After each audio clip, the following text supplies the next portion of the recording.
మనస్ఫూర్తిగా నిజాయితీగా చెప్పండి, ఈ శారీ నచ్చిందో లేదో. నాకైతే పిచ్చిగా నచ్చింది. ఇదైతే మన దగ్గరికి వచ్చే రెగ్యులర్గా వచ్చే కస్టమర్ది అనమాట. నాకైతే శారీ భలే నచ్చింది అనమాట.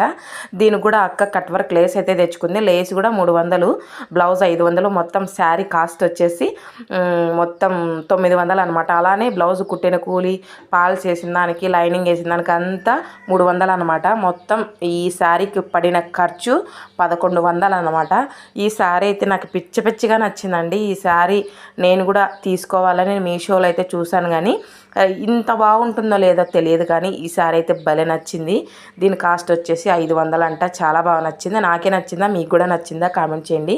ఏదైనా కానీ ఉన్న దాంట్లోనే తృప్తి పడాలని అంటారు కదా పెద్దవాళ్ళు. అన్నీ ఉన్నా కానీ మనకి ఉంటే ఏమీ లే, నాకు ఎగిరెగిరి పడిందంటే నాలాంటిది. చూసిన దానికల్లా కళ్ళు పోకూడదు, నచ్చిన దానికల్లా తినాలనకూడదు. ఎందుకంటే ఉన్న దాంట్లోనే తృప్తి పడాలి, కానీ లేనిదాన్ని ఆశించితే ఎలా వస్తుంది చెప్పండి. ఈరోజు నేను కుట్టిన బ్లౌజులు 2 బ్లాకే. దీనికి మొత్తం సమోసా లేస్ అయితే వేశాను. ఫ్రంట్ అయితే బోట్ నెక్ పెట్టాను, బ్యాక్ ఉక్సులు పెట్టాను. నేను చిన్నగా యాంగిల్స్కి అయితే ఇలా కట్ వర్క్ సమోసా లేస్ అయితే ఇచ్చాను. చాలా బాగా వచ్చింది. ఈ బ్లౌజ్కి అయితే రాసి బుట్ట హ్యాండ్స్ అయితే ఇచ్చా. మొత్తం థ్రెడ్ పైపింగ్ అయితే ఇచ్చా. మొత్తం ఫుల్ హ్యాండ్స్ ఇచ్చిన తర్వాత ఫ్రంట్ అయితే మామూలు నెక్కే ఇచ్చా, క్రాస్ కటింగ్ అనమాట. చాలా బాగా వచ్చింది. ఈరోజు ఈ 2 బ్లౌజులు గుట్ట ఆ 2 చీరలకి పాల్స్ అయితే వేసాను అనమాట. ఈ శారీకి కట్ వర్క్ కూడా వేసాను. కట్ వర్క్ అయితే దీనికి వైట్ అయితే ఇంకా బాగుండేమో. వైట్ బ్లాక్ 2 మిక్సింగ్ తెచ్చుకుంది.